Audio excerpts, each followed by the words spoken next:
யாழ் பல்கலையில் பறக்கவிடப்பட்ட கருப்பு கொடி, விசாரணைகளை ஆரம்பித்த குற்றப்புலனாய்வு பிரிவு. திடீரென எரிபொருள் விலை அதிகரிப்பதற்கான காரணம், உண்மையை விளக்கிய அமைச்சர். கொழும்பில் கவனஈர்ப்பு போராட்டம். இலங்கை கடற்பரப்பில் ஈரான் கப்பல் மீதான முன்கூட்டிய அமெரிக்க தாக்குதல், அமைச்சர் வெளியிட்ட தகவல்.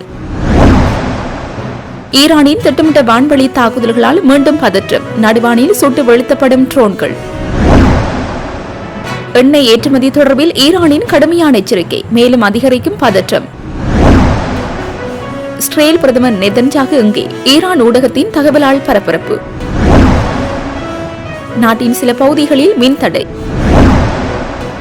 எரிபொருள் நுகர்வு மக்களுக்கு வெளியான அறிவிப்பு. வடக்கில் மணல் மாபியாக்களின் கட்டுப்பாடற்ற செயற்பாடுகளை கட்டுப்படுத்த உரிய அலுவலகங்களிடமிருந்து போதிய ஒத்துழைப்புகள் கிடைக்கப்பெறவில்லை, வடமாகாண ஆளுநர். அமெரிக்காவின் கடும் எச்சரிக்கையை மீறி இலங்கை அரசின் அதிரடி நடவடிக்கை.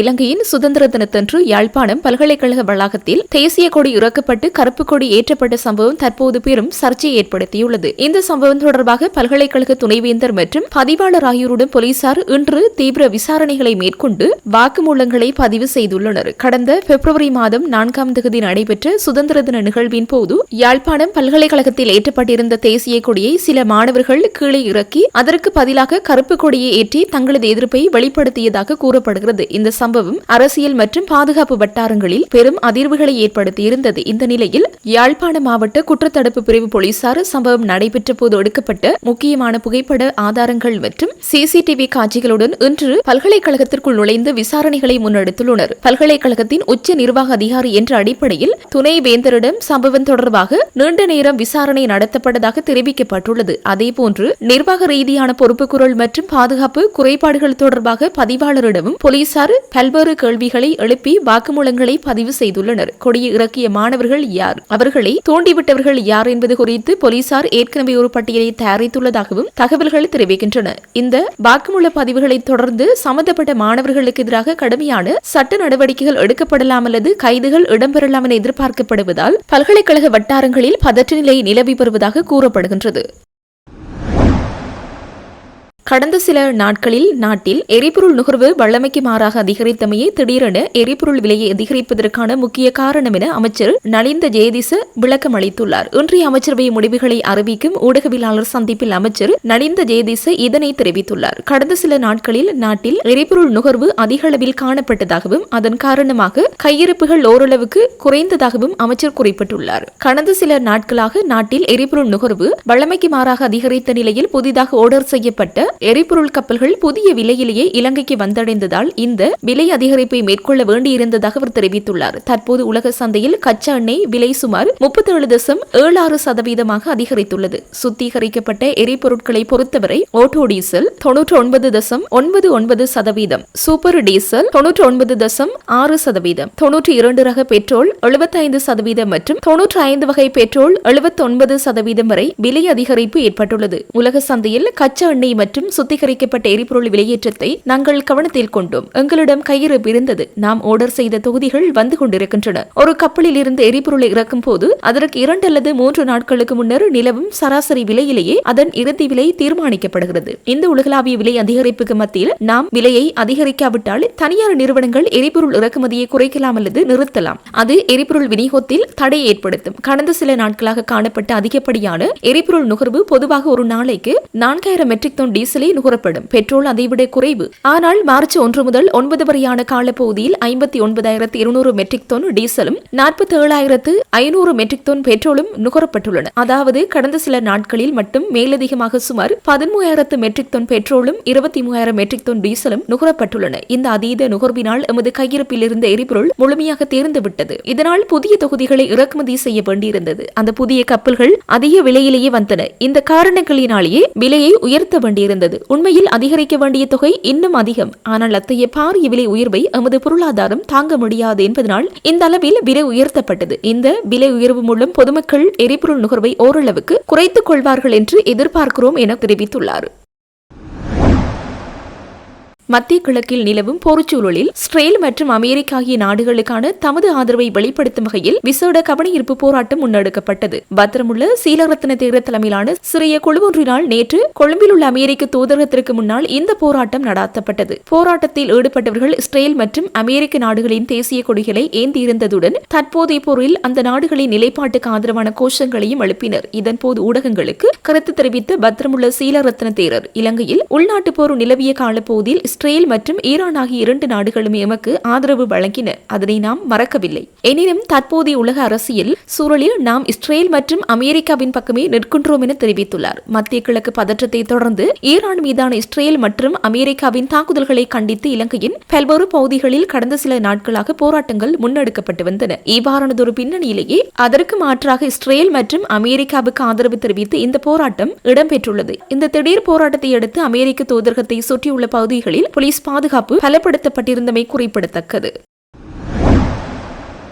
இலங்கை கடற்பரப்பில் ஈரான் போர்க்கப்பல் மீது அமெரிக்கா நடத்திய தாக்குதல் குறித்து இலங்கைக்கு முன்கூட்டியே அறிவிக்கப்படவில்லை என்று அமைச்சர் நலிந்த ஜெயதிச தெரிவித்துள்ளார். இன்று நடைபெற்ற அமைச்சரவை முடிவுகளை அறிவிக்கும் செய்தியாளர் சந்திப்பில் கலந்து கொண்டு அமைச்சர் இதனை தெரிவித்துள்ளார். தாக்குதல் தொடர்பாக அமெரிக்க பாதுகாப்பு பிரிவினர் இலங்கைக்கு எந்த ஒரு அறிவிப்பையும் விடுக்கவில்லை என்று கூறியுள்ளார். இரண்டு நாடுகளுக்கிடையே போர்ச்சூழல் நிலவும் போது ஒரு நாடு மற்றொரு நாட்டின் மீது தாக்குதல் நடத்துவதற்கு முன்னர் அது குறித்து மூன்றாம் நாடொன்றுக்கு அறிவிப்பதில்லை என்றும் அமைச்சர் சுட்டிக்காட்டியுள்ளார். கடற்படைக்கு எவ்வாறு குறிப்பிட்ட தகவல் கிடைத்தது என்று தெரியாது எனவும், ஆனால் அந்த பகுதியில் சடலங்கள் மற்றும் சில உயிர்காக்கும் வங்கிகள் மிதப்பதாக கிடைத்த தகவலின் அடிப்படையிலேயே கடல்சார் மையத்திற்கு செய்தி கிடைத்துள்ளதாகவும் விளக்கம் அளித்துள்ளார். மத்திய கிழக்கில் தொடரும் போர் இன்றுடன் 10வது நாளை எட்டியுள்ள நிலையில் மேலும் தீவிரமடைந்துள்ளதாக தெரிவிக்கப்படுகின்றது. இன்று அதிகாலை சவுதி அரேபியா, குவைத் மற்றும் ஐக்கிய அரபு அமீரகம் ஆகிய நாடுகளை இலக்கு வைத்து ஈரான் ஏவிய ட்ரோன்கள் ஒட்டுமொத்த உலகையுமே அதிர வைத்துள்ளன. சவுதி அரேபியாவின் எண்ணெய் வளமிக்க கிழக்கு மாகாணத்தை நோக்கி அந்த 2 ட்ரோன்களை அந்நாட்டு பாதுகாப்பு அமைச்சகம் நடுவானிலேயே சுட்டு வீழ்த்தியதாக அறிவித்துள்ளது. அதேபோல் குவைத்தின் வடக்கு மற்றும் தெற்கு பகுதிகளில் ஊடுருவ முயன்ற 6 ட்ரோன்களை அந்நாட்டு நேஷனல் கார்ட் அதிரடியாக அளித்துள்ளன. மேலும் அந்நாட்டு மக்களின் பாதுகாப்பு கருத்தி செல்போன்களுக்கு மிசைல் அலர்ட் எச்சரிக்கைகளை அனுப்பி அந்நாட்டு உள்துறை அமைச்சகம் மிகுந்த எச்சரிக்கையுடன் செயற்பட்டு வருகின்றது. ஈரானின் ஏவுகணை மற்றும் ட்ரோன் தாக்குதல்களை தங்கள் வான் பாதுகாப்பு படை முறியடித்து வருவதாக அமீரகம் தெரிவித்துள்ளது. இந்த தாக்குதல் குறித்து கருத்து தெரிவித்துள்ள ஐக்கிய அரபு அமீரகம், எந்த காரணமும் இல்லாமல் திட்டமிட்டு நாங்கள் இலக்கு வைக்கப்படுகின்றோம். ஈரானுக்கு எதிரான இந்த தாக்குதலில் நாங்கள் பங்கேற்க மாட்டோம் என்பதில் உறுதியாக இருக்கின்றோம் என தெரிவித்துள்ளது. அமெரிக்காவின் நட்பு நாடுகள் என்ற போர்வையில் ஈரான் நடத்தும் இந்த தாக்குதல்கள் தேவையற்ற என அமீரகம் சாடியுள்ளது. ஈரானுக்கும் அமெரிக்காவுக்கும் இடையான அணு ஆயுத பேச்சுவார்த்தையில் முன்னேற்றம் ஏற்படாத நிலையில் அந்த நாட்டின் மீது கடந்த 28ஆம் தேதி அமெரிக்கா திடீர் தாக்குதலை நடாத்தியது. இஸ்ரேலுடன் இணைந்து நடாத்திய இந்த ராணுவ அதிரடியில் ஈரானின் உச்சபட்ச தலைவர் கமேனி கொல்லப்பட்டார். இதனால் ஈரான் இஸ்ரேலையும் வளைகுடா நாடுகளில் உள்ள அமெரிக்க படைத்தளங்களையும் தாக்கி வருகின்றமை குறிப்பிடத்தக்கது. ஹார்முஸ் ஜலசந்தியில் அமெரிக்க கடற்படை மற்றும் விமானம் தாங்கி கப்பலான ஜெரால்ட் ஃபோர்ட் ஆகியவை எதிர்பார்க்கப்படுவதாக ஈரானிய இஸ்லாமிய புரட்சிகர காவல்படையின் செய்தி தொடர்பாளர் மேஜர் ஜெனரல் அலி முகமது நைனி தெரிவித்ததாக வெளிநாட்டு ஊடகங்கள் செய்தி வெளியிட்டுள்ளன. இந்த அறிவிப்பு மத்திய கிழக்கு பிராந்தியத்தில் பதற்றமான சூழ்நிலை மேலும் அதிகரித்துள்ளதாகவும் கூறப்படுகின்றது. ஹார்முஸ் ஜலசந்தியின் பாதுகாப்பு மற்றும் போரின் காலம் குறித்து அமெரிக்க ஜனாதிபதி டொனால்ட் ட்ரம்ப் வெளியிட்ட அறிக்கைகளுக்கு பதிலளிக்கும் விதமாக இந்த கருத்துக்கள் தெரிவிக்கப்பட்டதாக கூறப்படுகிறது. போர் எப்போது முடிவடையும் என்பதை வாஷிங்டன் அல்ல தெஹ்ரான் தீர்மானிக்கும் என்றும் அது ஈரானின் கைகளில் இருப்பதாகவும் நைனி கூறியுள்ளார். அமெரிக்க போர்க்கப்பல்கள் மற்றும் விமானங்கள் ஏற்கனவே இப்பகுதியை விட்டு வெளியேறிவிட்டதாகவும் ஈரானிய ஏவுகணை மற்றும் ட்ரோன் தாக்குதல்களை தவிர்க்க 1000 கிலோமீட்டருக்கு அதிகமான தொலைவில் நிலைநிறுத்தப்பட்டுள்ளதாகவும் அவர் குற்றம் சாட்டினார். அமெரிக்கா மற்றும் ஆஸ்திரேலிய தாக்குதல்கள் தொடர்ந்தால் இந்த பிராந்தியத்திலிருந்து 1 லிட்டர் எண்ணெய் ஏற்றுமதியை செய்ய அனுமதிக்க மாட்டோம் என்றும் ஈரான் கடுமையான எச்சரிக்கை விடுத்துள்ளது. இருப்பினும் ஹார்முஸ் ஜலசந்திய வழியாக எண்ணெய் போக்குவரத்தை ஈரான் சீர்குலைத்தால் அது மிக கடுமையான விளைவுகளை எதிர்கொள்ள நேரிடும் என்றும் அமெரிக்காவின் கடுமையான தாக்குதல்களை எதிர்கொள்ள நேரிடும் என்றும் அமெரிக்க ஜனாதிபதி டொனால்ட் ட்ரம்ப் எச்சரித்துள்ளமையும் குறிப்பிடத்தக்கது. இஸ்ரேல் பிரதமர் பெஞ்சமின் நெதன்யாகுவின் இருப்பிடம் குறித்து ஈரானிய ஊடகங்கள் பல்வேறு திடுக்கிடும் தகவல்களை வெளியிட்டு வருகின்றன. ஈரானின் ஏவுகணை மற்றும் ட்ரோன் தாக்குதலில் நெதன்யாகு பாதிக்கப்பட்டிருக்கலாம் என்ற சந்தேகத்தை ஈரானிய ராணுவம் கிளப்பியுள்ளது. இஸ்ரேல் பிரதமர் நெதன்யாகு கொல்லப்பட்டிருக்கலாம் அல்லது பலத்த காயமடைந்திருக்கலாம் என்று ஈரானிய ஊடகங்கள் செய்தி வெளியிட்டுள்ளன. நெதன்யாகு சமீப காலமாக பொது நிகழ்ச்சிகளில் தோன்றாதது, அவரது இல்லத்தை சுற்றி பாதுகாப்பு பலப்படுத்தப்பட்டுள்ளது மற்றும் திட்டமிடப்பட்டிருந்த பல ராஜதந்திர சந்திப்புகள் ஒத்திவைக்கப்பட்டது ஆகியவற்றை சுட்டிக்காட்டி இந்த யூகங்கள் கிளம்பியுள்ளன. இதற்கிடையில் அமெரிக்க ஜனாதிபதி டொனால்டு டிரம்பின் தூதர் ஒருவருடன் நடக்கவிருந்த முக்கிய சந்திப்பு ரத்து செய்யப்பட்டுள்ளது. இது இஸ்ரேல் தரப்பில் ஏதோ ஒரு அசாதாரண சூழல் நிலவுவதையே காட்டுவதாக ஈரான் தரப்பு வாதிடுகிறது. இந்த வதந்திகள் குறித்து இஸ்ரேல் தரப்பிலிருந்து அதிகாரப்பூர்வமான விளக்கங்கள் இதுவரை வெளியாகவில்லை. இது சர்வதேச அளவில் பரபரப்பை ஏற்படுத்தியுள்ளது. ஈரான் மற்றும் இஸ்ரேல் இடையான போர் பதற்றம் உச்சக்கட்டத்தை எட்டியுள்ள நிலையில் நெதன்யாகு குறித்த இந்த தகவல்கள் மத்திய கிழக்கு பிராந்தியத்தில் பெரும் குழப்பத்தை ஏற்படுத்தியுள்ளன. கொழும்பு 9, 14 மற்றும் கம்பகாவின் சில பகுதிகளில் மின்சாரம் தடைப்பட்டுள்ளதாக தகவல் வெளியாகியுள்ளது. மின்சார தொழிற்சங்கங்களின் தொடர்ச்சியான வேலைநிறுத்த போராட்டம் காரணமாக இந்த மின் தடைகளை வழமைக்கு கொண்டு வருவதற்கு சற்று காலதாமதம் ஏற்படக்கூடும் என தெரிவிக்கப்படுகிறது. இலங்கை மின்சார சபையை மறுசீரமைத்த பின்னர் நிறுவப்பட்ட புதிய நிறுவனங்களுக்கு ஊழியர்களை இணைக்கும் போது முறையான நியமன கடிதங்களை வழங்காமை உள்ளிட்ட 8 கோரிக்கைகளை முன்வைத்து தொழிற்சங்க நடவடிக்கை நேற்று மாலை ஆரம்பிக்கப்பட்டது. இந்த தொழிற்சங்க நடவடிக்கை 24 மணி நேரம் தொடரும் என இலங்கை மின்சார தொழிற்சங்கங்கள் தெரிவித்துள்ளன. தமது கோரிக்கைகளுக்கு தீர்வு கிடைக்காவிட்டால் தொழிற்சங்க நடவடிக்கை மேலும் தீவிரப்படுத்தப் போவதாக இலங்கை மின்சார சபை தொழில்நுட்பவியலாளர்கள் சங்கத்தின் தலைவர் கோசல அபயசிங்க தெரிவித்துள்ளார். எனினும் மின்சார சபையை ரத்து செய்து புதிய நிறுவனங்களின் கீழ் கொண்டு வருவதன் மூலம் ஊழியர்களின் உரிமைகள் மற்றும் சலுகைகளில் எந்த ஒரு சிக்கலும் ஏற்படாது என இலங்கை மின்சார சபை மாற்றத்திற்கான பணிக்குழுவின் தலைவர் புபுது நிரோஷன் தெரிவித்துள்ளார். மத்திய கிழக்கில் ஏற்பட்டுள்ள மோதல்கள் காரணமாக ஏற்பட்டுள்ள எரிபொருள் நெருக்கடி எதிர்கொள்ளும் வகையில் முடிந்தவரை சிக்கனமாக எரிபொருளை பயன்படுத்துமாறு இலங்கை பெட்ரோலிய கூட்டுத்தாபனத்தின் தலைவர் DJ ராஜகருணா பொதுமக்களிடம் கோரிக்கை விடுத்துள்ளார். இன்று ஊடகங்களிடம் கருத்து தெரிவித்தவர் இயன்றவரை எரிபொருள் நுகர்வை குறைப்பதற்கு நடவடிக்கை எடுக்குமாறு கேட்டுக்கொண்டார். எரிபொருள் விலை அதிகரிப்பு தொடர்பாக கருத்து தெரிவித்தவர் கடந்த சில நாட்களாக எரிபொருள் தட்டுப்பாடு ஏற்படும் என்ற அச்சத்தில் பொதுமக்கள் அதிகளவில் எரிபொருளை கொள்வனவு செய்தமை இந்த விலை அதிகரிப்புக்கு முக்கிய காரணமாக அமைந்துள்ளது. அவ்வாறு இடம்பெறாதிருந்த இந்த மாத இறுதி வரை பழைய விலையிலேயே எரிபொருளை விற்பனை செய்திருக்க முடியும் என்றும் அவர் தெரிவித்தார். எனினும் தற்போதுள்ள எரிபொருள் நெருக்கடி உலகம் முழுவதையும் பாதித்துள்ளதால் இதற்கு கூட்டாக முகம் கொடுக்காவிட்டால் கடும் அபாயத்தை எதிர்நோக்க வேண்டியிருக்கும் என்றும் எனவே நுகர்வை கட்டுப்படுத்துமாறும் அவர் மீண்டும் பொதுமக்களிடம் கோரிக்கை விடுத்துள்ளார்.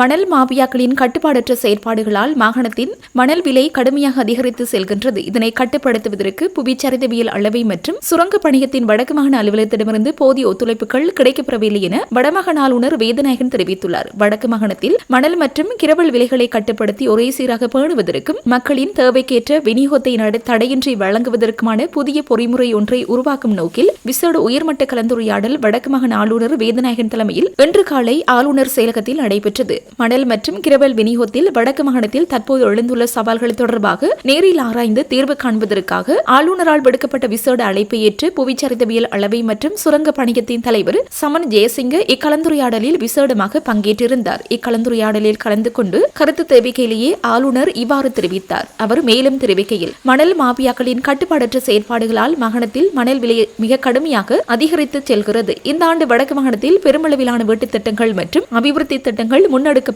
இந்த நிலையில் சாதாரண மக்கள் தங்கள் நாளாந்த தேவைகளுக்கு கூட மணலை பெற்றுக்கொள்ள முடியாத துர்ப்பாக்கிய நிலை காணப்படுகின்றது. இதனை கட்டுப்படுத்துவதற்கு புவிச்சரிதவியல் அளவை மற்றும் சுரங்க பணியத்தின் வடக்கு மாகாண அலுவலகத்திடமிருந்து போதிய ஒத்துழைப்புகள் கிடைக்கப்பெறவில்லை. திருகோணமலையிலிருந்து யாழ்ப்பாணத்திற்கு மணல் எடுத்து வருவதற்கான அனுமதி பத்திரத்தை பெற்றுக்கொண்டு நடைமுறையில் கிளிநொச்சியிலிருந்து சட்டவிரோதமாக அகழப்படும் மணலை அந்த அனுமதி பத்திரத்தை பயன்படுத்தி ஏற்றி வருகின்றனர். மேலும் அரசு நிறுவனங்களூடாக மணல் விநியோகிப்பதற்கான அனுமதி பத்திரத்தை விண்ணப்பித்தால் அதற்கு காலதாமதம் ஏற்படுகின்றது. ஆனால் தனிநபர்களுக்கு பணியத்தால் உடனடியாக அனுமதிகள் வழங்கப்படுகின்றன. இந்த நடைமுறைகள் முற்றாக மாற்றியமைக்கப்பட வேண்டும். மாவட்ட செயலாளர்கள் தலைமையில் விசேட குழுக்கள் அமைத்து அக்குழுக்கள் ஊடாகவே இனி அனுமதிகளை வழங்கும் நடைமுறை உருவாக்கப்பட வேண்டும் என ஆளுநர் மிக காட்டமாக கேட்டுக்கொண்டார். இவ்விசேட கூட்டத்தில் வடக்கு மாகாண பிரதம செயலாளர், ஆளுநரின் செயலாளர், உள்ளூராட்சி அமைச்சின் செயலாளர், பிரதம செயலாளர், வடக்கு மாகாண சிரேஷ்ட பிரதி பொலிஸ் மா அதிபர், பிரதி பொலிஸ் மா அதிபர்கள், 5 மாவட்டங்களின் செயலாளர்கள், உள்ளூராட்சி ஆணையாளர், நீர்ப்பாசன மற்றும் வீதி அபிவிருத்தி திணைக்களங்களின் பணிப்பாளர்கள், மத்திய சுற்றாடல் அதிகார சபை,